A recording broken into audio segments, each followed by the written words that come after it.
Why would you never starve in the desert? Why would you never starve in the desert? Because all of the sandwiches there. We love sand. We love to build things. We like to walk on the sand. And we love to make sand castles. And we like to find things in the sand. One of the things we find in the sand are seashells, mollusks. And that's what we're going to have, just a quick little thing about some seashells and mollusks that I've collected. Let me just ask you all, first of all, put your hand up if you've got any seashells back at your home or your grandparents' home, somewhere in the family. That's a lot of hands. And that's a lot of you that I hope by the end of this little 10 minutes, I want you to go back home and look at those seashells. Find those seashells, put them together. You never know, maybe one of your teachers might invite you to bring in those seashells for a show and tell in school. You'll have a bit of fun. So here we go. We're just going to experiment here. I'm going to start with, well, this isn't a seashell. This is an urchin.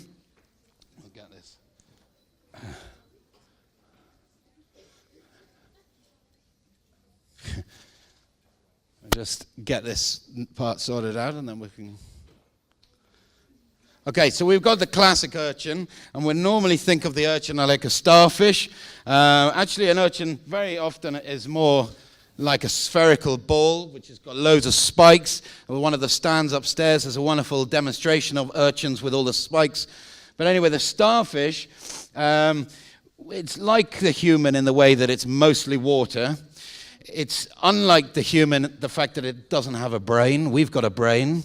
We've only got two eyes. It's got an eye at the end of each of these, let's call them arms. What it does is, if I turn it round to the other side, right in the middle, that's where it eats. And it wraps these arms around another shell, particularly like the clam family, the mussels.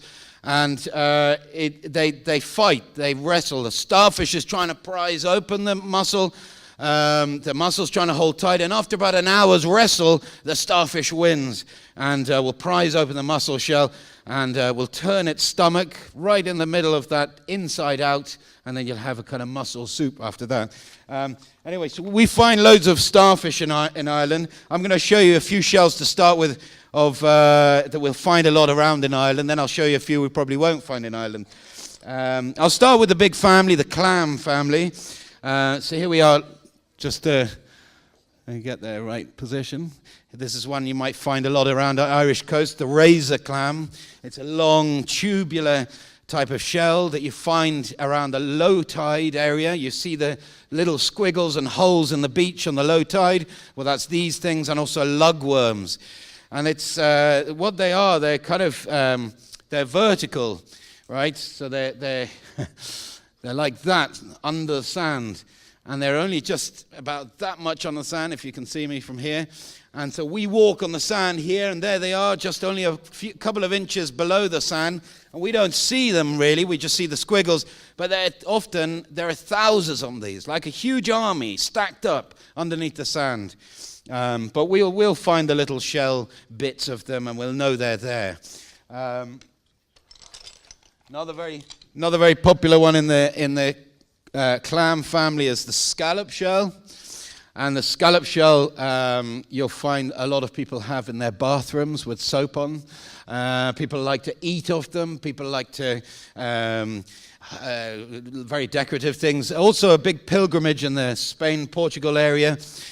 Santiago de Compostela, the Camino, the Way of St. James, and they would do the march or the pilgrimage all year long. Thousands of people with the scallop shell as its symbol of St. James.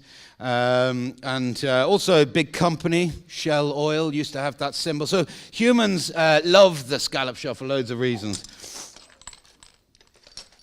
Another one in this clam family is the oyster clam. And we get a lot of oyster...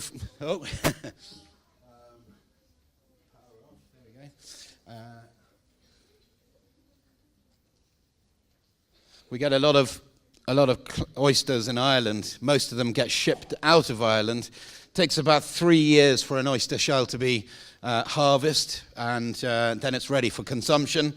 Like the mussel shell, oysters, sorry, it's not a great image on the screen there, but oysters and mussels, they get shipped out of Ireland mostly because the Mediterranean countries have much more seafood culture than Ireland does. Another one similar to those two would be the cockle shell. And the cockle shell, rather like the scallop shell, you can tell the age of shells by the lines on them. We're going lines going across like rings on a tree. So you can tell, where it's the scallop shell here would be about 6-7 years old. But anyway, that's a little tip for when you want to look at shells to try and count them, the age of it. Another Irish shell we'll find very common is the whelk shell, and the whelk shell has a very large kind of opening, an aperture here, and very often the whelk shell you'll find a living creature called a hermit crab in, and the hermit crab has not strong enough armor that it grows up with, so it needs more protection. The whelk shell is ideal for it, and here's another whelk shell which has been consumed by barnacles and I'm sure a hermit crab at some point during its life as well.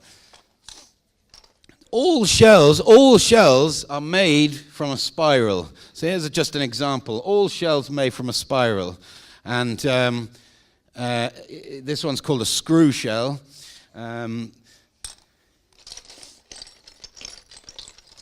If I take this shell here, which you can't see very well there, no,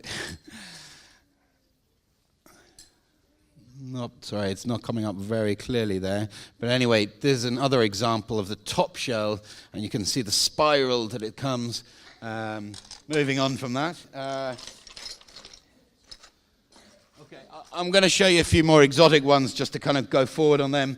This one here, it's called a cone shell. Again, it's not a great image. It looks very bright on the big screen for you. But if I start adding in some of the other ones, that they're very, very colorful, very pretty. And the cone shells here, they are quite dangerous.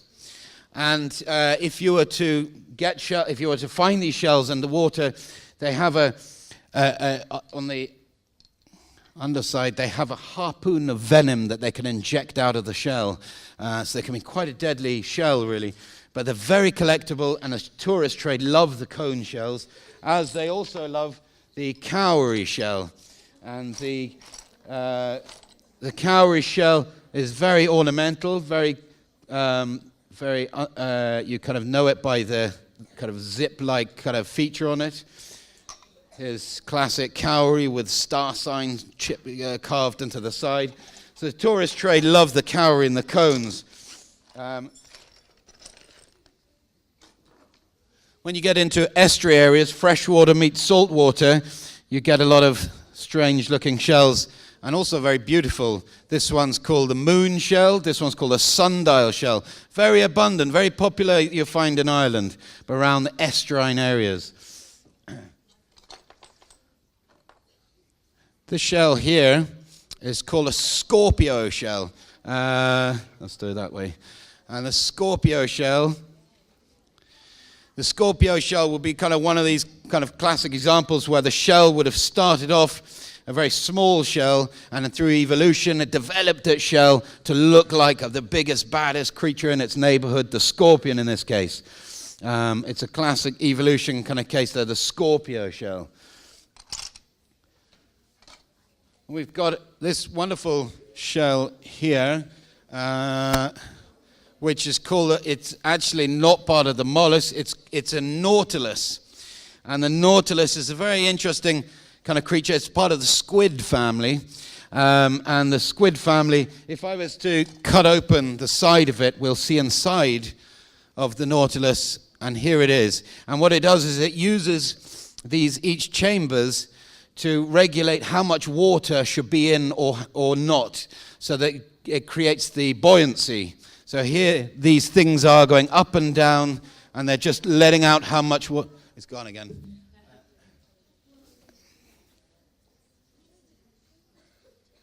So it lets out how much water it wants to go up and down, just depending on how much it wants to use these chambers. That's the Nautilus.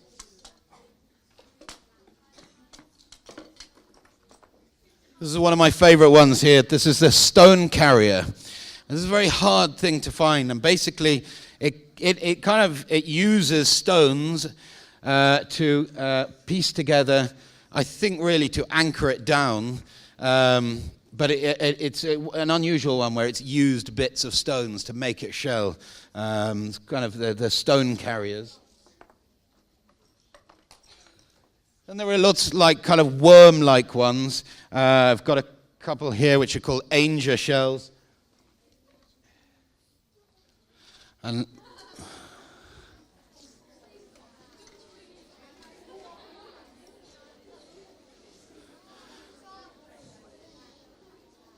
so Ainger shells, little worm-like things, tusk shells. These are these ones here.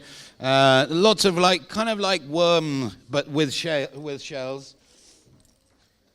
This one is a particularly prickly one you might find at the beach called a Venus comurex. You wouldn't want to step on that one now. Of course, you might find coral. I am conscious the time is on the thing, so give me half a minute more. Also, you'll also find coral and lots of lovely places around the world. And we've heard a lot about coral bleaching. And I've also got to stay away from Skull. We're in a trochera up there who are trying to dissolve all the seashells. This one is very common in Florida. It's called a sand dollar. And it's like you see how thin it is? It's an urchin. There's lots of religious tones to this. In really brief, it's like the Eucharist. It has the the 4 stab wounds of Christ, the spear in the chest. Turn it over, and you've got the Star of Bethlehem in the middle. And the overall shape, which you can't see very well, is in the shape of the Easter lily. Turn it round again, and we have right in the middle, we have a different pattern, which is around here, which is the Christmas flower, the Puncetta. And if I was to break it open, then it would you'd have like 4 or 5 tiny little things inside, which are in the shape of angels, and they're known as angel wings. Just one more shell to show you for now. And it's what they're all named after. The study of shells, here's a word for you. The study of shells for you to go home is called conchology. Conchology. So you could say, when you go home tonight, that you were a conchologist. Can you say that word? Conchologist. Yeah. And it's named after the conch family. And here's one, which is the queen pink conch, which is it's very famous, particularly because you can cut off the end, and then it becomes an instrument. So we'll give it a quick go,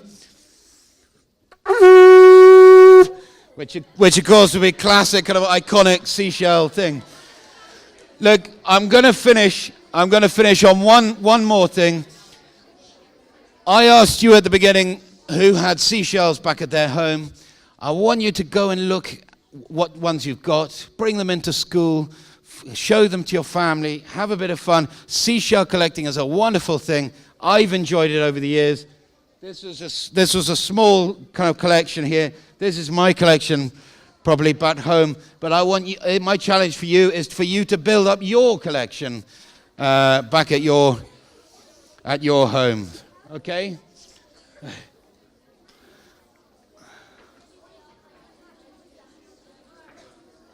So thanks very much. We're going to have a wonderful presentation now from the next one.